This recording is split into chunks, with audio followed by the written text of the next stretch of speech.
பிறகு லெனின் அவர்கள் மாஸ்கோவில் உலகம் முழுவதும் இருக்கக்கூடிய உழைக்கும் மக்களை திரட்டி உலகம் முழுவதும் இருக்கக்கூடிய புரட்சிகர இயக்கங்கள்லாம் கூப்பிட்டு பாருங்க, இப்படிதான் சமூகம் வளர்ந்துகிட்டு இருக்கு. அப்ப நமக்கு ஒரு பொறுப்பு இருக்கு.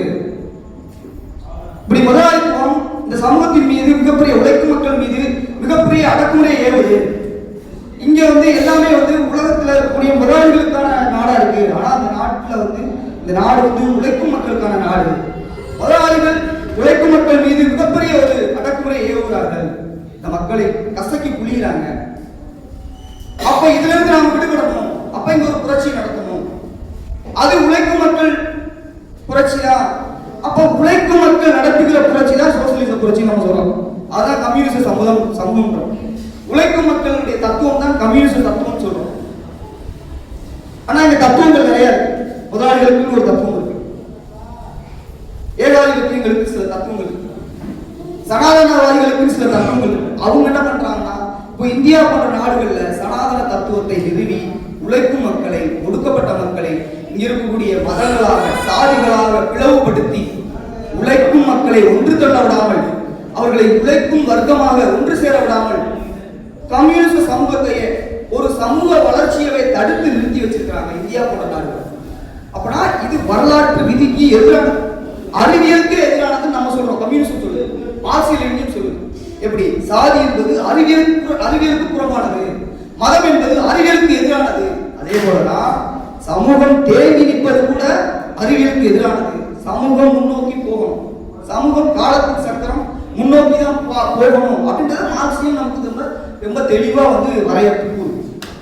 இப்ப நமக்கு என்ன என்னங்க இந்தியாவோட எப்படிங்க மார்க்சியம்னா கம்யூனிசம்னா எப்படிங்க பொருந்தும் அப்படின்னா, இந்தியாவுக்கு மட்டுமல்ல உலகம் முழுவதும் கம்யூனிசம் தான் பொருந்தும். மார்க்சியம் லெனினியம் உலகத்துக்கே பொதுவான தத்துவம். நீங்க நம்பிக்கையோட இருக்க. உலகம் ஐயோ நம்மளாம் சோசியலிஸ்ட் நாட்டில் வாழ முடியுமா? நம்ம இல்லைனாலும் நம்முடைய காலத்துக்கு பிறகு நம்ம குழந்தைகள் இந்த மண்ணில் ஒரு மிகப்பெரிய ஒரு சோசியலிச சமுதாயத்தை படைக்க போகிறார்கள் என்பதில் யாருக்கும் சந்தேகமே வேண்டாம். ஏன்னா இது வரலாற்று விதி, வரலாற்று இயங்கியல், அப்படித்தான் போகும். இன்னைக்கு என்ன காலகட்டம்? இப்ப என்னன்னா இதைத்தான் சொல்றாங்க உலக நாடுகள்ல பாரிஸ் கம்யூனிஸ்ட் எழுச்சி நடக்கும்போது என்ன பண்ணிடுறாங்கன்னா, என்னங்க முதலாளிகள் புரட்சி நடத்துறாங்களே அப்படிங்கிற போது முதலாளிகள் சந்தர்ப்பாதியை மாற்றாங்க. இதை லெனின் சொல்றாரு. பாரிஸ் கம்யூனிஸ்ட் எழுச்சியில நில உடைமை சமுதாயத்தை வீழ்த்திட்டு முதலாளிகள் என்ன பண்றாங்க, ஆட்சி அதிகாரத்துக்கு வந்துறாங்க. ஒரு முதலாளித்துவ சமுதாய கட்டமைப்பை உருவாக்கிறாங்க. அப்ப லெனின் சொல்றாரு, ஒரு தோளில் இருந்த துவக்கு மறு தோளுக்கு மாறியது அப்படின்னு சொல்லி என்ன பண்றாரு லெனின் பாரிஸ் கம்யூனிஸ்ட் எழுச்சியை பத்தி மிகப்பெரிய ஒரு கட்டுரை. அப்படின்னா என்ன அர்த்தம்? முதலாளிகள் உடனே என்ன பண்றாங்க, நாட்டை கைப்பற்றுறாங்க. மறுகணமே என்ன பண்றாங்க, முதலாளிகளை வீழ்த்திட்டு உழைக்கிற மக்கள் ஆட்சி அதிகாரத்தை கைப்பற்றுறாங்க பாரிஸ் கம்யூனிஸ்ட் எழுச்சியில. அப்ப இதை உலக முதலாளிகள் பாக்குறாங்க. இது நடக்கவே கூடாது, முதலாளிகள் கையில புரட்சி போயிடக்கூடாது, முதலாளித்துவ புரட்சி நடக்க கூடாதுன்றதுக்காக ஏகாதிபத்தியங்கள் என்ன பண்றாங்க, அங்க இருக்கக்கூடிய தேசிய முதலாளித்துவத்தை தேசிய சிந்தனையில என்ன பண்றாங்க, அழிச்சிடறாங்க. அப்ப இப்படி இருக்கும் போதுதான் ரஷ்யாவில் என்ன பண்றாங்கன்னா, முதலாளிகள் நடத்த வேண்டிய புரட்சியை பாட்டாளி வர்க்கம் தலைமை தாங்கி நடந்தது.